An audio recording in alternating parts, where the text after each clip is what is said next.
Most people do not lose because they are unintelligent. They lose because they react too fast, think while emotionally charged, and allow situations to decide for them. In a world that moves at relentless speed, reaction is praised as strength, but it is usually weakness in disguise. The fastest reaction is rarely the smartest decision. Speed without clarity creates mistakes, conflict, and regret. When life accelerates, pressure increases, and information never stops. The mind that cannot slow itself down gets pulled wherever the noise goes. If you do not control how you think, the world will happily think for you. And once that happens, you are no longer choosing. You are only responding, surviving, and wondering how situations keep slipping out of your control. You feel this every day, even if you rarely name it. Pressure shows up without warning. A comment hits harder than it should. A disagreement escalates before you realize what you said. Someone's words stay in your head long after the moment has passed. You answer too quickly, decide too emotionally, or stay silent when you should not. Later, clarity arrives, but it arrives late. Regret follows close behind. You replay the moment, imagining better responses, better choices, better control. And the most frustrating part is knowing you are capable of more. You are not lacking intelligence. You are lacking space between stimulus and response. That missing space is where power is supposed to live. To outsmart a situation does not mean being clever, manipulative, or sharp-tongued. Outsmarting is not about winning arguments or proving superiority. True outsmarting is quiet. It is the ability to remain clear when everything around you becomes chaotic. It is slowing down internally while the external world rushes forward. It is choosing your response instead of surrendering it. The person who truly outsmarts a situation is not the loudest or fastest, but the most composed. They do not let pressure hijack their thinking. They do not let emotions rewrite facts. They stay present, deliberate, and grounded, even when others are spinning. This audiobook is not designed to entertain or motivate you for a few minutes. It is designed to train your mind.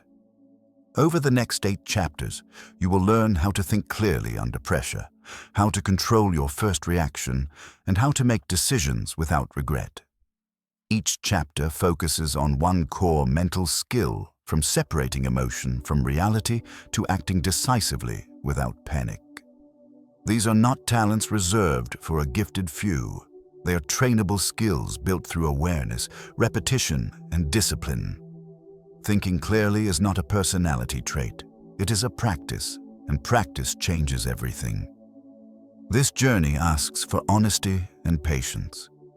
You will be challenged to observe your habits, question automatic thoughts, and slow down when everything urges speed. The goal is not perfection, but awareness. Each time you pause instead of react, you reclaim control.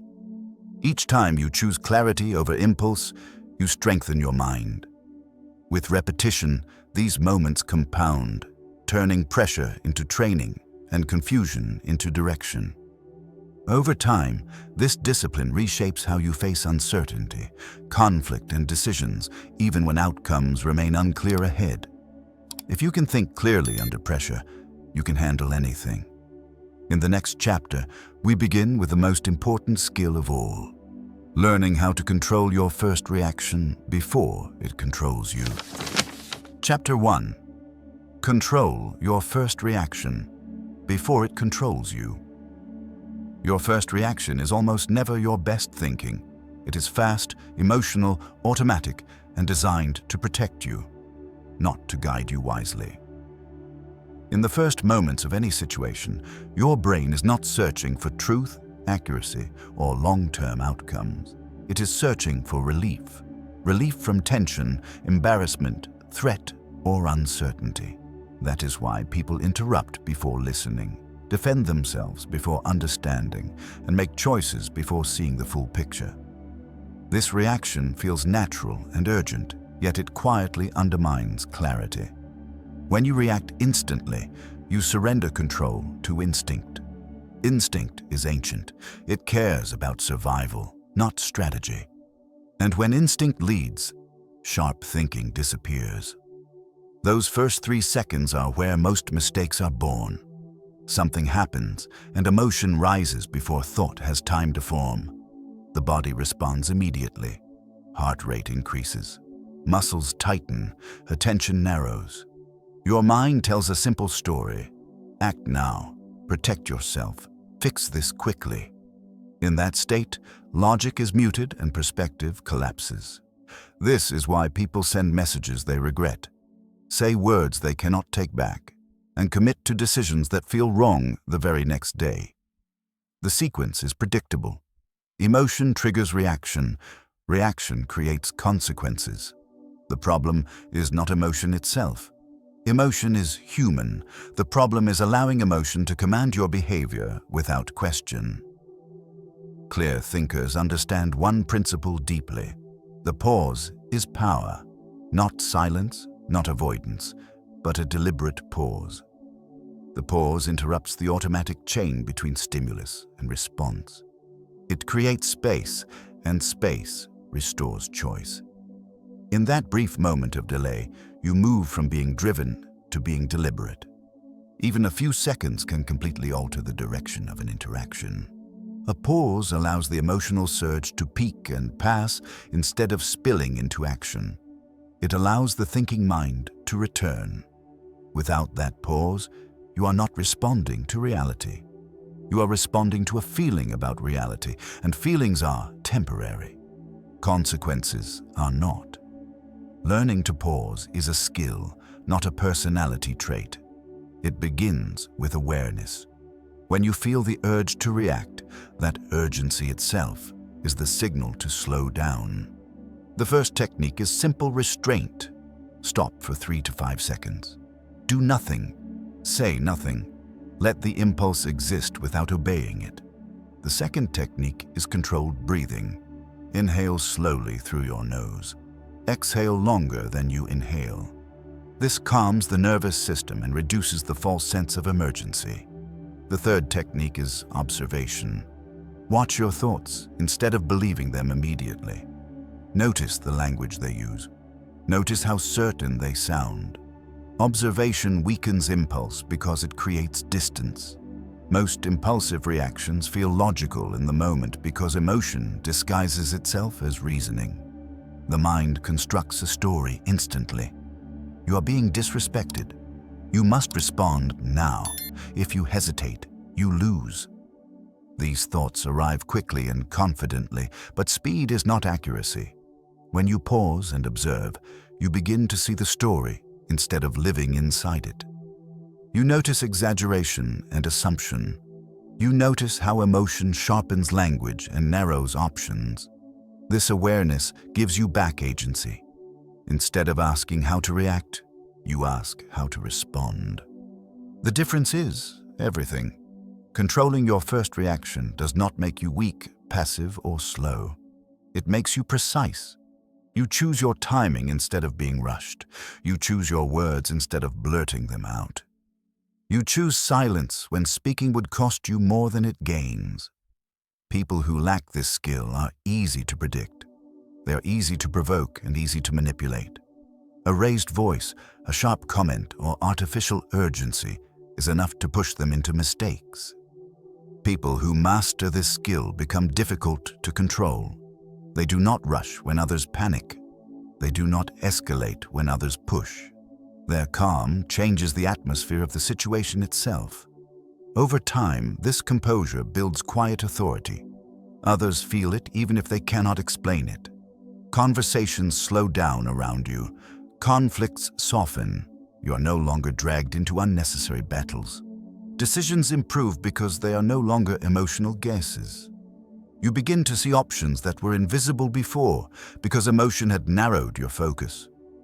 This is how leaders think, whether in business, relationships, or personal discipline. They do not win by reacting faster. They win by reacting better. Every situation presents a choice, even when it feels automatic. You can react and let the moment control you, or you can pause and take control of yourself. One path leads to repetition and regret. The other leads to clarity and leverage. The difference lies in those first seconds. Master them, and you master the direction of the situation. Lose them, and everything else follows. Mental strength does not begin with motivation or confidence. It begins with restraint. In the next chapter, you will learn how to separate facts from emotions so your clarity remains intact even when feelings run high. Chapter 2. Separate facts from emotions. In any situation, most people believe they are thinking clearly when they are actually feeling intensely. Emotion has a convincing voice. It speaks quickly, confidently, and with certainty. When emotion is active, it does not ask whether it is correct. It assumes it is. This is why people so often feel right while being wrong. They confuse intensity with accuracy. They mistake emotional certainty for truth. Clear thinking begins with a hard realization. Feeling something strongly does not make it real. It only makes it powerful inside your mind. Every situation contains two layers, but most people experience only one. The first layer is what actually happened. The second layer is what you feel about what happened. These two layers are rarely the same, yet they are constantly blended together. Someone speaks sharply, and the fact is a sentence was spoken. The emotion interprets it as disrespect. A message arrives late, and the fact is a delay occurred. The emotion labels it as rejection or indifference. Once emotion attaches meaning, the mind reacts as if that meaning were objective reality. Decisions made from that place are rarely balanced. Separating facts from emotions does not mean suppressing how you feel. It means refusing to let feeling distort perception. The disciplined mind learns to ask a simple question before reacting: what actually happened, without interpretation. This question sounds obvious, but it is surprisingly difficult to answer under pressure. Emotion fills gaps quickly. It assumes motives, it predicts outcomes, it personalizes neutral events. The clearer your thinking becomes, the more you notice how often your mind adds color, tone, and intention that were never confirmed. A useful practice is to mentally describe events as if you were a neutral observer. Strip away adjectives.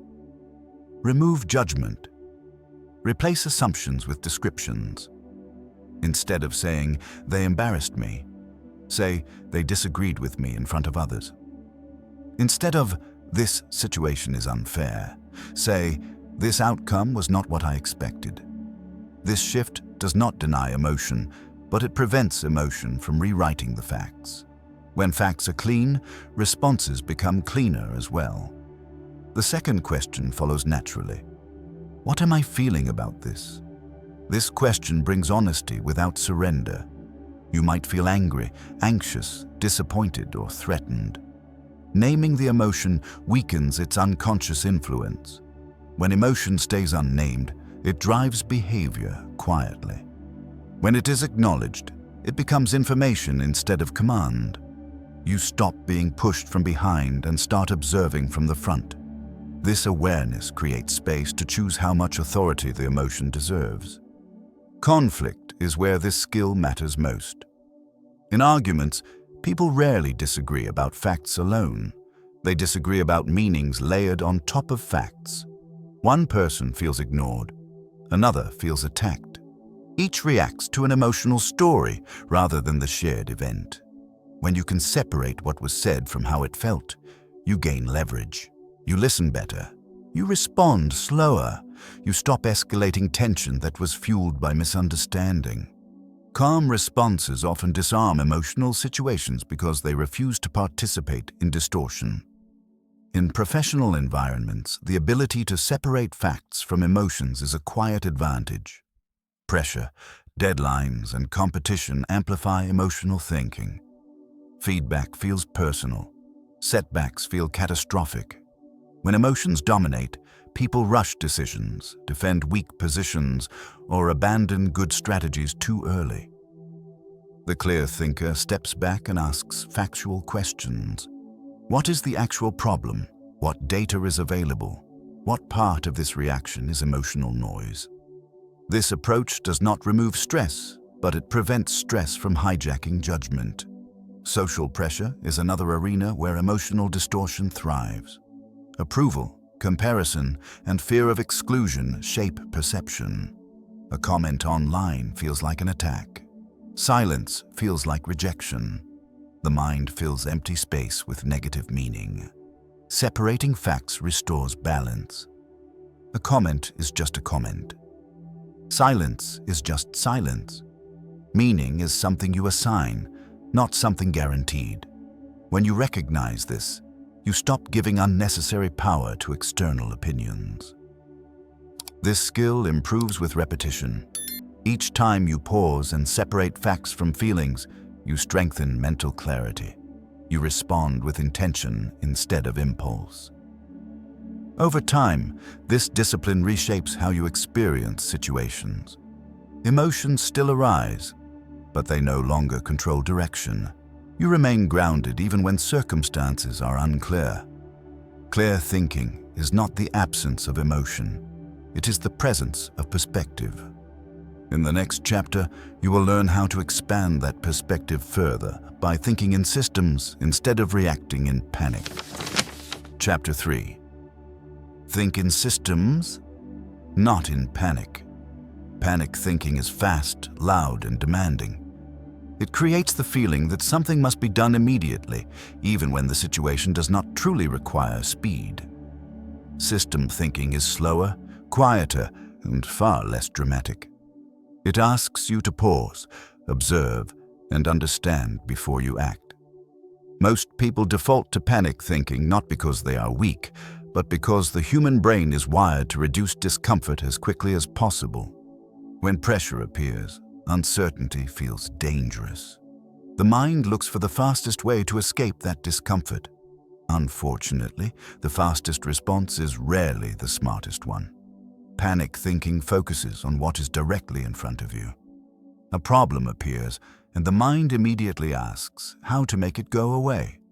Not how to solve it properly, but how to stop the discomfort now. This is why panic solutions feel relieving at first and damaging later. They treat symptoms instead of causes. They calm anxiety temporarily while quietly setting up the next crisis. System thinking works in the opposite direction. It is less concerned with immediate relief and more focused on understanding why the problem exists in the first place. The brain prefers quick answers because certainty feels safe. Even a bad answer feels better than not knowing. Panic thinking feeds on this preference. It simplifies complex situations, ignores context, and pushes action before understanding. System thinking tolerates uncertainty. It allows you to sit with incomplete information while you search for patterns. This patience feels uncomfortable at first, especially under pressure, but it is the foundation of intelligent decision-making. Clarity takes time, and time feels threatening when emotions are high. People who think in panic see life as a series of isolated events. One argument, one mistake, one setback.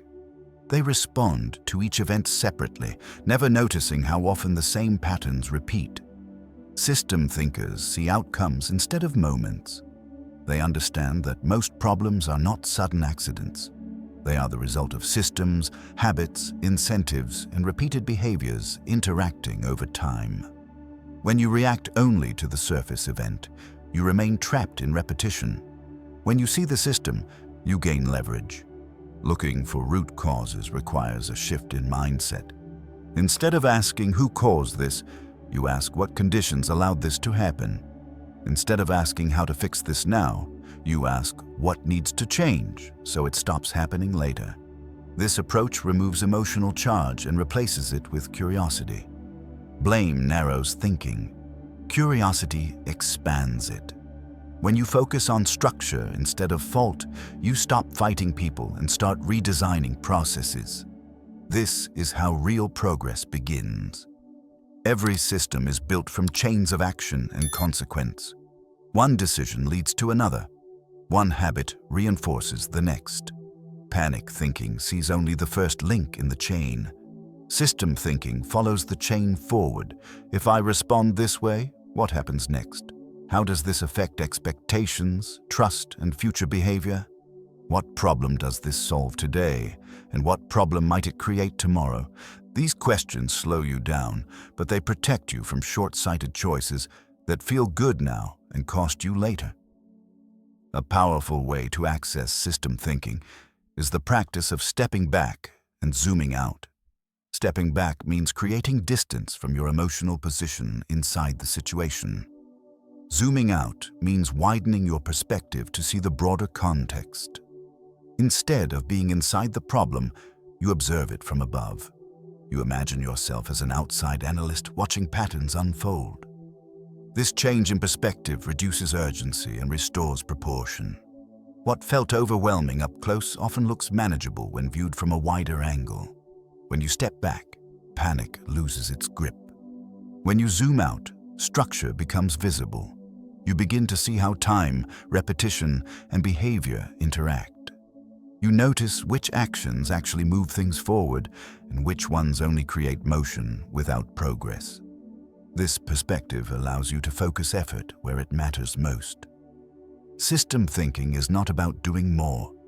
It is about doing the right things at the right level. This skill becomes especially important during failure and conflict. Panic tells you something is wrong with you or others. System thinking asks what process broke down. Panic demands immediate correction. System thinking searches for long-term adjustment. When a plan fails, the system thinker does not abandon the goal. They analyze the design. When conflict arises, they do not escalate emotionally. They examine communication patterns and incentives. Over time, this approach reduces repeated problems and increases stability. System thinking does not eliminate emotion, nor does it deny urgency when urgency is real. It simply refuses to let emotion dominate perception. You acknowledge pressure without letting it rush you. You accept discomfort without letting it dictate action.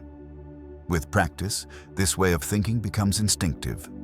When stress rises, you automatically step back. When others rush, you slow down. You look for patterns while others chase fixes. People who think in systems often appear calm under pressure.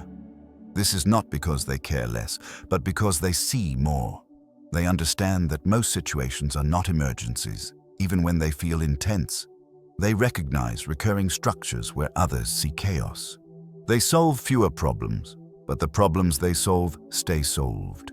This is the advantage of a trained mind. In the next chapter, you will learn how to sharpen this clarity even further by asking better questions, because the quality of your questions determines the quality of your decisions. Chapter 4. Ask better questions to get better decisions. The quality of your decisions is shaped far more by the questions you ask than by the intelligence you possess. Questions direct attention, and attention determines what the mind sees, ignores, magnifies, or dismisses. Most people never notice this process because it happens silently and automatically. A situation appears, pressure rises, and questions form instantly in the background of the mind. Those questions feel natural, but they quietly determine whether your thinking becomes clear or confused. When the questions are weak, thinking collapses. When the questions are strong, clarity appears even in difficult moments. Under stress, many people default to the same damaging question. Why is this happening to me? This question feels reasonable, but it is deeply disempowering. It places you in a passive position and frames the situation as something being done to you. The mind then searches for blame, injustice, or personal failure instead of useful direction. This question pulls attention backward toward explanation rather than forward toward action. The longer you sit with it, the more emotional weight you carry, and the less capable you feel. Why me does not solve problems. It only deepens frustration. Strong thinkers ask different questions, not because they feel calmer, but because they have trained their minds. Instead of asking why, they ask what. Instead of asking who is responsible, they ask what is within their influence. One of the most stabilizing questions you can ask in any situation is, what do I control right now? This question immediately shrinks chaos into something manageable. It removes focus from external factors and returns it to choice. Even in the worst circumstances, something remains under your control. Your response, your attitude, your next move. This question restores agency when emotion tries to take it away. Another essential question is, what is the most reasonable next step? Not the perfect step, not the final answer, just the most reasonable one. Pressure often convinces the mind that everything must be solved immediately and completely. This demand creates paralysis or reckless action. The idea of a reasonable next step lowers the mental burden. It allows progress without certainty. Clear thinkers understand that most problems are solved through sequence. One good step creates clarity for the next, and momentum replaces panic. Over time, disciplined thinkers rely on a small set of guiding questions that anchor their thinking. What actually happened without interpretation? What assumptions am I making? What matters most right now? What outcome am I trying to protect? What action reduces long-term damage instead of short-term discomfort? These questions function like mental guardrails. When emotion rises, they keep thinking on track. When confusion appears, they restore structure. You do not need many questions. You need the right ones, asked consistently.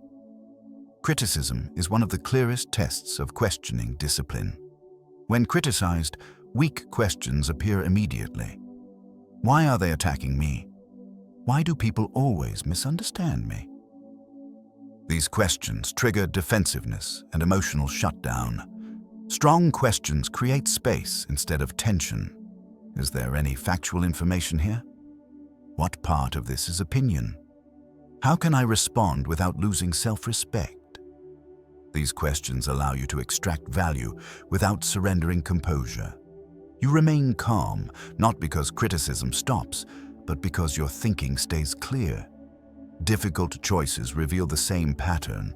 When faced with uncertainty, weak questions amplify fear. What if I choose wrong? What if I regret this later? These questions assume failure before action and freeze momentum. Strong questions change the frame. Which option aligns with my values? Which decision keeps future flexibility?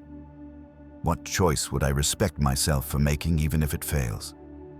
These questions do not remove risk, but they provide direction. You stop chasing comfort and start choosing integrity. Time pressure intensifies the importance of disciplined questioning. Urgency compresses thinking and pushes emotional shortcuts. Weak questions make this worse. How do I end this now? What is the fastest escape? These questions prioritize relief over results. Strong questions restore proportion. What decision causes the least long-term harm? If time runs out, what truly matters? These questions allow you to move quickly without sacrificing judgment. Speed becomes controlled instead of chaotic. Asking better questions is a skill that improves with practice. At first, your old questions will still appear. That is normal. Do not fight them. Replace them. Each time you choose a better question, you strengthen mental discipline. Over time, your internal dialogue changes. You stop interrogating reality emotionally and start engaging it strategically. Situations that once overwhelmed you become manageable because your thinking remains organized and intentional. The world will always present pressure, criticism, and uncertainty. You cannot eliminate that. What you can control is how you question those moments. Questions are tools. Used poorly, they trap you in emotion. Used well, they guide you toward clarity and control. Better questions create better decisions, and better decisions compound into a stronger, calmer, more capable mind. Chapter 5. Stay calm while others lose control. Calm is not weakness. Calm is control. In moments of pressure, chaos, or emotional intensity, calm becomes one of the most powerful advantages a person can possess. When others lose control, they surrender clarity. When emotions dominate, judgment narrows and options disappear. Calm allows you to remain present, deliberate, and aware while others react automatically. This difference is subtle on the surface, but decisive in outcome. Calm is not the absence of stress. It is the ability to function intelligently while stress exists. Most people believe calm arrives after problems are solved. They assume peace comes when pressure disappears. This belief keeps them trapped. Calm does not wait for conditions to improve. Calm creates the conditions for improvement. When tension enters a situation, the emotional brain attempts to take command. It accelerates thinking, amplifies feelings, and demands immediate action. This feels productive, but it is deceptive. Emotional acceleration reduces perspective and increases mistakes. Calm thinking slows the internal process without freezing external action. That balance is where clarity lives. When people lose control, they become predictable. Their behavior follows patterns. Voices rise. Language becomes exaggerated. Attention narrows. Decisions become rushed. Panic removes nuance and replaces it with urgency. Calm restores nuance. A calm mind notices tone, timing, and context. It sees beyond words and reacts to meaning instead of emotion. This awareness quietly shifts power. You stop reacting to emotional energy and start observing it. Observation creates distance. Distance creates choice. Remaining calm does not mean suppressing emotion. Suppression builds pressure internally and eventually breaks. Calm comes from regulation, not denial. Regulation begins in the body. Under stress, breathing becomes shallow and fast. This signals danger to the nervous system and amplifies urgency. By deliberately slowing your breath, you change that signal. Longer exhales activate the calming response of the body. As the body settles, the mind regains access to reasoning. Calm thinking always begins physically before it becomes mental. Internal language also determines calm. Under pressure, the mind often tells dramatic stories. Everything feels urgent, personal, and irreversible. Calm thinkers interrupt these narratives. They remind themselves that most situations are temporary, most conflicts are survivable, and most decisions can be adjusted. This is not optimism, it is proportion. Keeping events in proportion prevents emotional escalation. You stop reacting to imagined futures and return to present facts. Restraint is another pillar of calm. When others provoke, demand, or rush you, the urge to respond immediately becomes intense. Calm thinkers resist this impulse. They understand that silence is not weakness. Silence is leverage. A pause disrupts emotional momentum. It forces others to slow down. It creates space where clarity can return. Often, the most powerful response is waiting long enough for the emotional charge to fade. In professional environments, calm becomes authority. Under pressure, many people speak more and think less. Calm individuals reverse this pattern. They listen carefully, speak selectively, and act deliberately. Their words carry weight because they are measured. Their decisions inspire confidence because they are not rushed. Over time, this behavior builds trust. When uncertainty appears, people naturally look toward those who remain steady. In conflict, calm disarms escalation. Emotional reactions feed each other. Anger invites anger. Panic invites panic. Calm interrupts this cycle. When you refuse to mirror emotional intensity, the interaction loses fuel. The other person may continue briefly, but without reinforcement, escalation fades. Calm does not guarantee agreement, but it preserves control. You remain aligned with your values instead of being pulled into behavior you later regret. Calm also protects dignity. When emotions run high, people often sacrifice self-respect for momentary relief. They say things they do not mean or agree to, outcomes they later resent. Calm creates a buffer between impulse and action. It allows you to choose responses you can stand behind later. This consistency strengthens confidence and integrity over time. Staying calm under pressure is a trainable skill. At first, calm feels unnatural. Instinct demands reaction. This is where discipline matters. Each time you choose to pause, breathe, and observe instead of reacting, you strengthen self-regulation. Neural pathways adapt through repetition. Over time, calm becomes default instead of effort. Pressure still exists, but it no longer overwhelms. Calm also improves decision speed. This seems counterintuitive. Many believe urgency creates speed. In reality, urgency creates confusion. Calm allows you to identify what matters quickly and ignore what does not. You waste less energy on emotional noise. Decisions made from calm are often faster because they are clearer. You're choosing from understanding, not panic. The influence of calm compounds. One calm response leads to another. One clear decision creates better conditions for the next.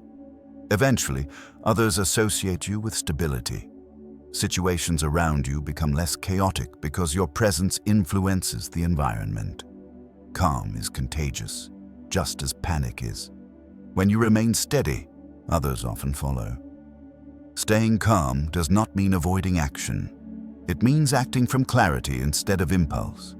It means understanding that control begins internally before it appears externally. When others lose control, you gain advantage. Not because you dominate, but because you remain centered. Calm is not personality. It is discipline. And discipline rewards those who practice it consistently, intentionally, and daily. Chapter 6. Make fast decisions without regret. Most people struggle with decisions not because they lack intelligence, but because they fear regret more than they value clarity. They hesitate, overthink, delay, and replay options endlessly. Others do the opposite. They decide quickly, but recklessly, driven by pressure or emotion. Both patterns lead to the same outcome: dissatisfaction. One is trapped by hesitation, the other is haunted by regret. This chapter trains a different skill. It teaches you to decide fast while staying clear, grounded, and responsible for your choices, without self-betrayal, panic, or emotional collapse later on afterward in real-life situations that matter deeply, daily most. Speed itself is not the enemy of good decisions. Confusion is. Many slow decisions are made from fear, not wisdom. Many fast decisions are made from impulse, not clarity. Intelligent decision-making lies between these extremes. It moves with momentum, but not panic. It respects time, but not pressure. The goal is not to remove doubt completely. The goal is to act when understanding is sufficient to move forward responsibly and deliberately without waiting forever for perfect certainty that rarely arrives in complex real-world situations anyway, especially under pressure. Moments daily at work, relationships, leadership, and personal responsibility contexts. One reason people delay decisions is their attachment to certainty. They want to feel completely sure before choosing. This desire feels logical, but it is unrealistic. Life rarely offers full information. Waiting creates paralysis. Opportunities expire. Problems expand. Stress increases. Clear thinkers accept uncertainty as part of action. They ask whether they know enough to take the next step, not whether they can predict every outcome. Movement generates feedback. Feedback creates clarity. Clarity improves the next decision. This sequence keeps momentum alive without reckless leaps or frozen hesitation that wastes time Energy, confidence, and credibility repeatedly over long periods unnecessarily. Emotion often disguises itself as intuition during decisions. Anxiety urges speed. Fear urges delay. Both feel convincing. Neither deserves full authority. Clear decisions require a pause. The pause is not avoidance. It is selection. It allows emotion to settle while judgment returns. During this moment, ask whether the choice serves long-term direction or short-term relief. Relief feels good briefly. Direction sustains progress. Choosing direction reduces regret because you act with awareness, not reaction. Conscious choice creates ownership. Ownership dissolves self-blame. Even imperfect outcomes feel acceptable when the process was honest, intentional, and aligned with values you respect deeply. Time pressure magnifies every weakness in decision-making. When clocks tick, the mind exaggerates risk and consequence. Clear thinkers respond by narrowing focus. They ask what matters most now. They discard irrelevant details. They accept trade-offs. Instead of asking how to escape fastest, they ask which option minimizes long-term damage. This question restores proportion. It prevents panic from hijacking judgment. Decisions become firm, not frantic. Speed becomes controlled, not chaotic. This approach protects reputation, trust, and self-respect when pressure attempts to steal them. Calm momentum replaces frantic motion. Action continues without mental exhaustion, confusion, or emotional fallout afterward later. Another source of regret is refusing responsibility after choosing. Many people blame themselves emotionally instead of evaluating decisions rationally. Emotional self-punishment weakens confidence. Rational responsibility builds strength. Responsibility says you chose with available information. Self-blame says you should have known more. The first encourages learning, the second encourages paralysis. Clear thinkers review outcomes without cruelty. They extract lessons. They adjust behavior. They move forward. Regret fades when learning replaces judgment. Ownership creates resilience. Resilience speeds future decisions.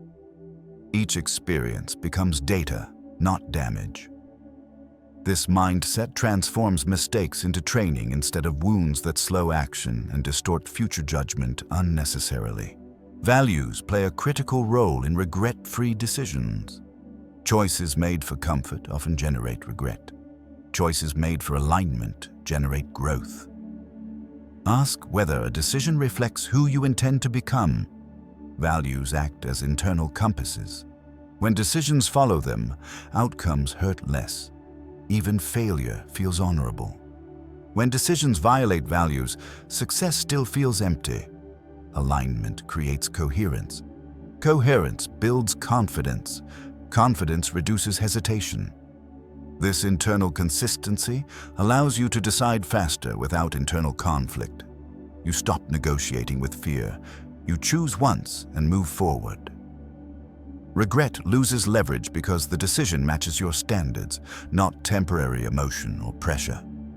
Flexibility is often mistaken for weakness. Many people avoid commitment because they fear changing direction. They believe adjustment equals failure. This belief traps them in indecision. Strong decision-makers understand that refinement is intelligence. They decide, act, observe, and adjust. Adaptation is not betrayal, it is responsiveness. Regret shrinks when learning remains allowed. You do not need perfection at the start. You need movement. Movement reveals reality. Reality informs improvement. This cycle accelerates progress.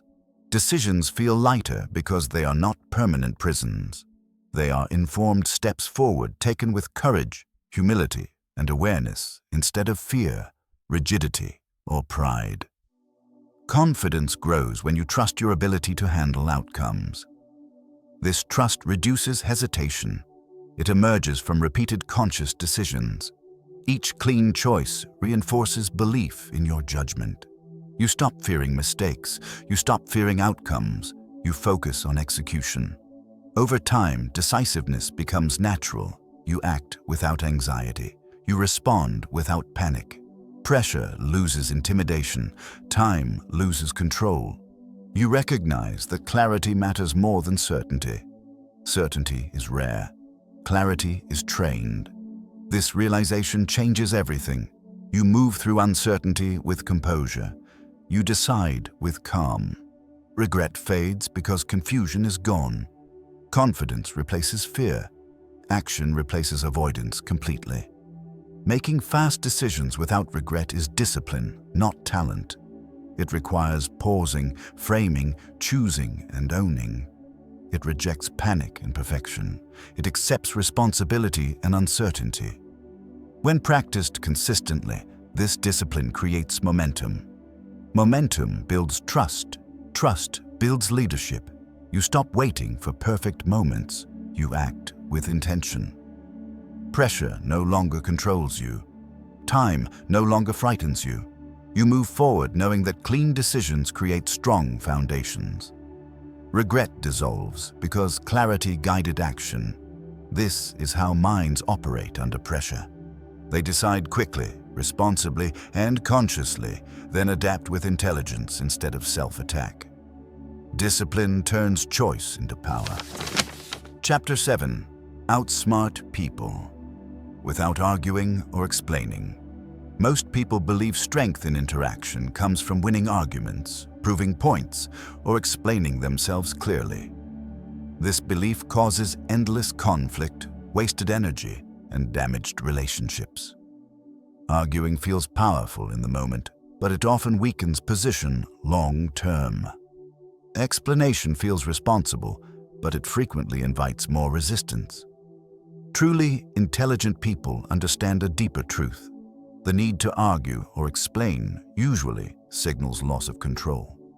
Outsmarting others does not mean dominating them verbally. It means maintaining leverage, clarity, and composure while refusing to be pulled into emotional traps, disguised as discussion, debate, or justification that rarely leads to understanding or respect anyway. Arguments rarely change minds. They activate ego, defensiveness, and emotional attachment. When someone feels challenged, they stop listening and start protecting identity. The more you explain, the more material you provide for resistance. Explanation assumes the other person wants clarity. Often they want control, validation, or emotional release. Intelligent thinkers recognize this early. They do not engage every invitation to debate. They assess intention before response. If clarity will not be received, silence preserves strength. You cannot reason someone out of a position they did not reason themselves into emotionally under pressure, insecurity, fear, or personal agenda influencing behavior significantly. Silence is one of the most underestimated tools of influence. When you refuse to argue, you disrupt expectations. Most people are conditioned to escalation. They expect defense, explanation, or counterattack. Silence creates uncertainty. Uncertainty shifts power. It forces the other person to reveal more about their intention. Calm silence often causes emotional energy to collapse on itself. Without resistance, anger loses momentum. Without explanation, manipulation loses leverage. Silence is not avoidance. It is restraint. It communicates confidence without confrontation. Used correctly, silence protects dignity and prevents unnecessary emotional investment that drains focus and credibility. Another powerful strategy is selective response. Not every statement deserves engagement. Not every question deserves an answer. Intelligent people choose where to respond and where to disengage.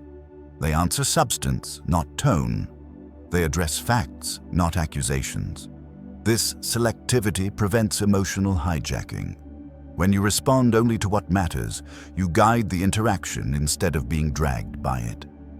People quickly learn that emotional bait does not work. Respect increases when boundaries are consistent. Control remains with the person who decides when conversation advances and when it ends. Explanations often fail because they come from the wrong motive. Many people explain to seek approval or reduce discomfort. This motive weakens communication. When you explain to be accepted, you surrender authority. Clear thinkers explain only when explanation serves purpose.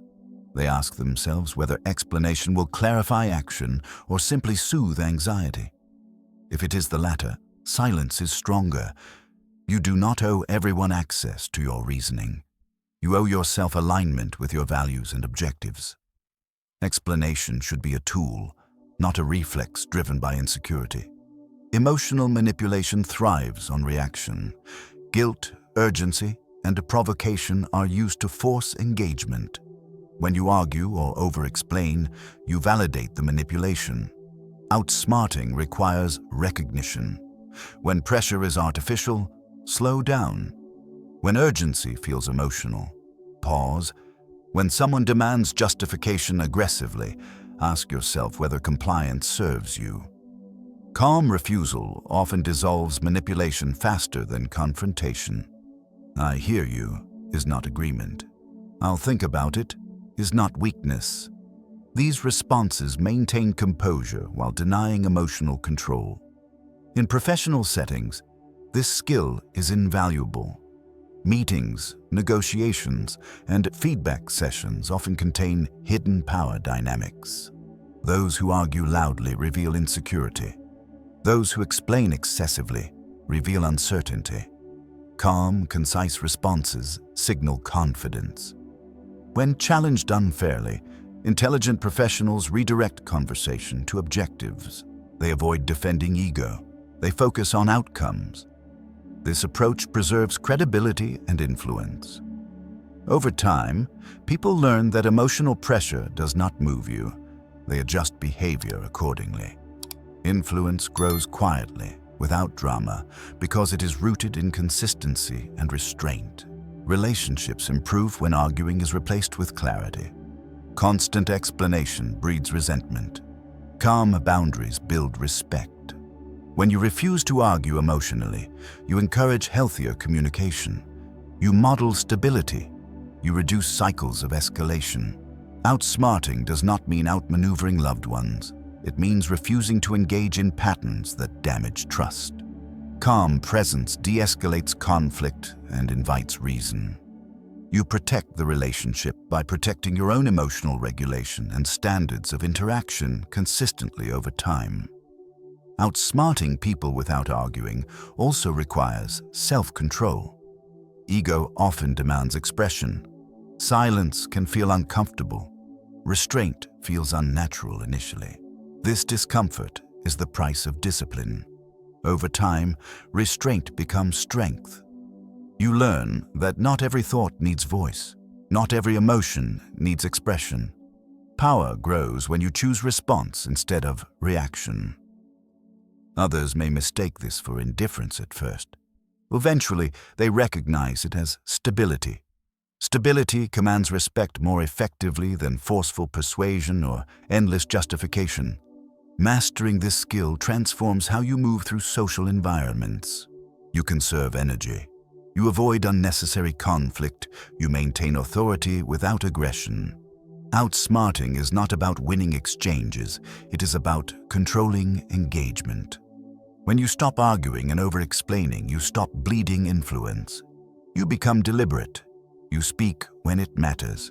You remain silent when it does not. This discipline elevates presence and protects clarity. In the next chapter, you will learn how to turn every situation into mental training, using challenge as fuel instead of friction for growth. Chapter 8. Turn every situation into mental training. Every situation you encounter is either a burden or a training ground, and the difference is determined by how you think about it. Most people treat difficulty as interruption, misfortune, or unfair resistance. Trained minds treat difficulty as stimulus. They understand that pressure reveals weaknesses and refines strengths. Nothing tests clarity like challenge. Nothing exposes habits like adversity.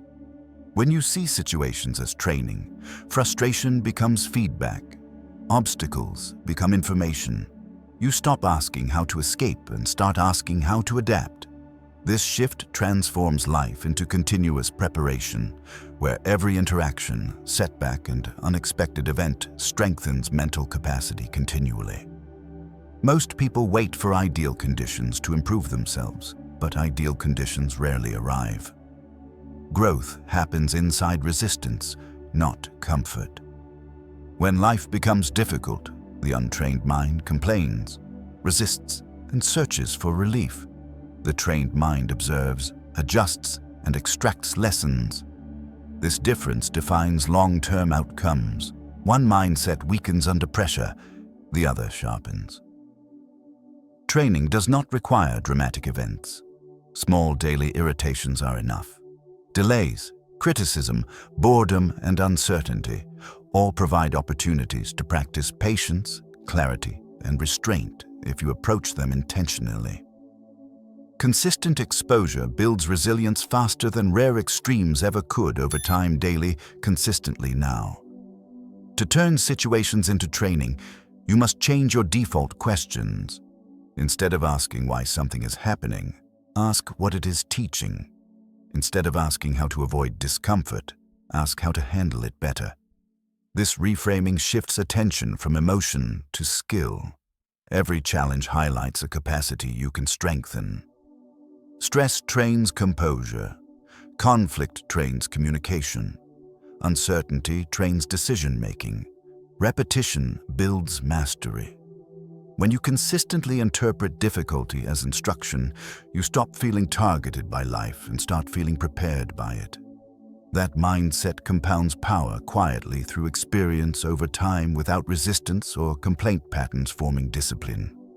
Mental training requires consistency, not intensity. You do not need extreme hardship to sharpen your mind. You need repeated exposure to manageable pressure. Daily annoyances provide this perfectly. Traffic, delays, difficult conversations, and unmet expectations all activate emotional responses. Each response is a chance to practice regulation. When you slow your breath, steady attention, and choose response over reaction, you complete a repetition. These repetitions accumulate. Over time, calm becomes default. Clarity replaces chaos. You become reliable under pressure because you have trained there intentionally without waiting for perfect conditions or motivation from outside circumstances that never arrive consistently enough. Failure becomes especially powerful training when approached correctly. Most people treat failure as judgment. They internalize it as proof of inadequacy. This interpretation damages confidence and discourages action. Trained minds treat failure as data. They examine what worked, what did not, and why. Emotional distance allows learning. Learning improves systems. Systems improve outcomes. When failure is processed rationally, it loses emotional sting.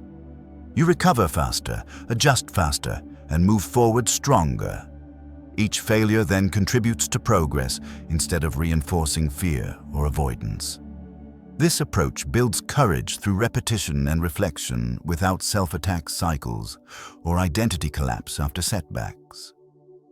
Social situations offer constant mental training opportunities. Conversations test patience. Criticism tests ego. Disagreement tests restraint. When you view interactions as training, you stop personalizing reactions. You notice patterns instead of insults. You listen for meaning instead of tone. This reduces defensiveness and increases influence. Calm presence alters dynamics. Others adjust when emotional pressure fails. By treating social friction as practice, you develop composure that carries into every environment. You become harder to provoke and easier to respect because your behavior remains stable regardless of others' emotional volatility during stressful interactions and unpredictable moments that test discipline regularly over time. Training the mind also requires reflection.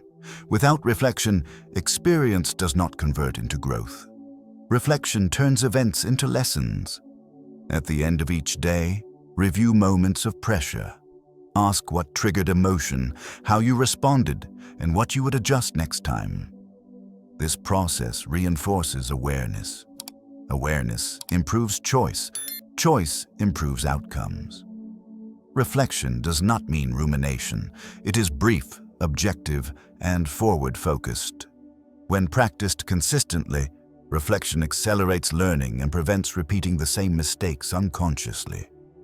This discipline transforms memory into strategy and experience into skill over time with minimal effort and strong intentional focus applied daily consistently. Eventually, you stop labeling situations as good or bad. You label them useful. This neutrality protects mental energy. Emotional labeling drains focus and creates resistance. Utility creates engagement. When everything becomes useful, nothing feels wasted. Waiting trains patience. Boredom trains attention. Pressure trains courage. This perspective removes resentment. You no longer ask for easier conditions. You become capable under existing conditions. Capability builds confidence. Confidence fuels action. Action creates results without emotional drama or unnecessary internal friction that often sabotages progress and drains motivation during growth phases for untrained minds repeatedly facing pressure without perspective or disciplined interpretation skills developed. Turning life into training does not make you cold or detached. It makes you resilient and adaptable. You still feel emotion, but emotion no longer controls direction. You engage fully without being consumed. This balance allows intensity without burnout. Over time, your nervous system learns safety under stress. Stress signals opportunity instead of threat. You respond with curiosity rather than fear. This mindset expands capacity steadily. Challenges no longer interrupt growth. They become the method of growth itself. Through deliberate exposure and consistent internal regulation practices applied consciously in daily experiences across environments and roles without avoidance behaviors or denial. When every situation becomes training, life stops feeling hostile. You stop resisting reality and start working with it. This acceptance does not weaken ambition, it strengthens endurance. You grow where you stand. You sharpen skills in real time. Over months and years, this approach compounds dramatically. You become composed, capable, and adaptable across contexts. Pressure no longer surprises you. Difficulty no longer discourages you. You are trained by life, not defeated by it, because you chose to learn instead of complain. Adjust instead of avoid, and engage instead of retreat when challenges repeatedly test your discipline and mental clarity consistently. You have just completed a mental journey designed to sharpen clarity under pressure. You learned how to slow your reactions before they control you. You practiced separating facts from emotions when intensity rises. You trained yourself to think in systems instead of panic, to ask better questions, and to remain calm while others lose control. You learned how to decide quickly without regret and how to turn every situation into training. These are not abstract ideas. They are practical mental skills. When combined, they form a disciplined way of thinking that works under stress, uncertainty, conflict, and time pressure in real-life situations. Through this process, something important has shifted. You are no longer chasing control over outcomes. You are developing control over responses. You are no longer relying on speed or emotion. You are relying on clarity and intention. This is the foundation of a new identity. You do not need to control the world to move confidently through it. You do not need perfect conditions to act wisely. You only need control over how you think. The person who masters their mind is not easily rushed, provoked, or manipulated. They move with purpose, while others react with urgency and confusion around them daily. This identity is quiet but powerful. It does not announce itself, it reveals itself through behavior. You pause when others rush. You observe when others react. You choose when others panic. Over time, this composure becomes visible. People trust you more. Situations feel less overwhelming. Pressure becomes manageable. You stop fighting reality and start working with it. Mastery of the mind creates mastery of situations, not by force, but by consistency.